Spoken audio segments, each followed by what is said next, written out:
The picturesque scenic rim is just over an hour from Brisbane and the Gold Coast. It's a growing tourist destination, but at its heart, this series of fertile valleys is farming country.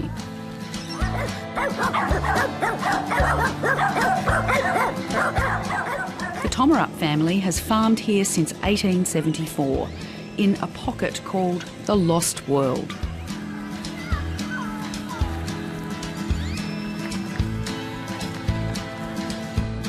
Dave is fifth generation. It's a very big responsibility, I suppose, in a way, to have a fifth-generation farm where you wouldn't want to do something to lose the farm. When dairy deregulation hit 18 years ago, it looked like he'd be the last. We started at about 65 cents a litre, averaging that, and then we went down to around 30 overnight. Could you make money? Could you be profitable getting 30 cents a litre for your milk? No, no way. Not a chance. Dave's parents also really struggled with what was happening because there were two families at that time and we couldn't make wages for two families. There's no way. The couple took on extra jobs at the local school. Kay drove a bus, Dave did the grounds. But it was clear, even with the off-farm income, the 80-hectare farm could only support one family. So Dave's parents left and Kay and Dave took over full-time. We're just going to put everything that we have into this idea, and if it works, that's great. If it doesn't, we've given it our best shot. The first change the couple made was to cut their small herd from 60 to a tiny 48, making it one of the smallest commercial dairy herds in Queensland. If you say you're milking 25 cows in a room full of dairy farmers, it's just like you're a complete joke. And before, we were ashamed of it, I suppose. The dairy was barely a break-even proposition. They didn't have the resources to get bigger, so decided to diversify. Kay thought of milk. With only the best going to its customer, Norco, they were throwing some out. It was terrible watching that milk be thrown away. We were just throwing it out the back on the paddock. And then I started harping on about getting pigs and not wasting the milk. And that was the next part of the diversification, was into the pigs. And how hard was it, Dave? Because you don't like pigs, do you? No. I remember pigs when I was little. My parents had them, and I just didn't really like them at all. But somehow I got talked into that. They run two heritage breeds, the cranky Tamworths and the more amenable large blacks. So we wanted to find a more docile breed, and the large blacks are supposed to be that, and they are just the most magnificent pigs. Love them, absolutely love them. Do you love them, Dave? I'm getting to love them now, yes. They are very friendly pigs, yeah, they're great.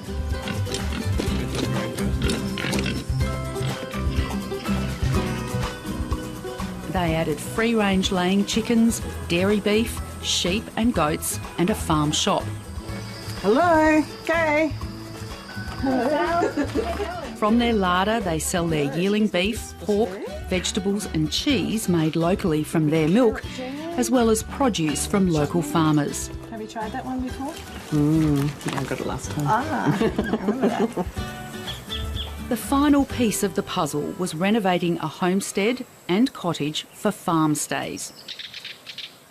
While individually each operation generates small returns, tourism made the farm profitable. And we look at it as a whole business now. So each element has to be there, otherwise it's just not what it can be. It's the wide range of livestock operations visitors like the Lee family from Singapore will pay to see, touch and smell. Wow, that's got it. It's a different experience for us, and I want to expose them to some farmers' life. Yeah, because back in Singapore, we do not have this opportunity to experience it. Would you recommend it to your friends back in Singapore? Yeah, definitely, especially for families with kids. yeah, they look at things differently, and she already says that it's hard to be a farmer. On day one, Giselle and Aidan were tentative with the animals and bothered by the flies. Oh my God, the chicken! Ah! The next day, though, they were having fun and revelling in the space.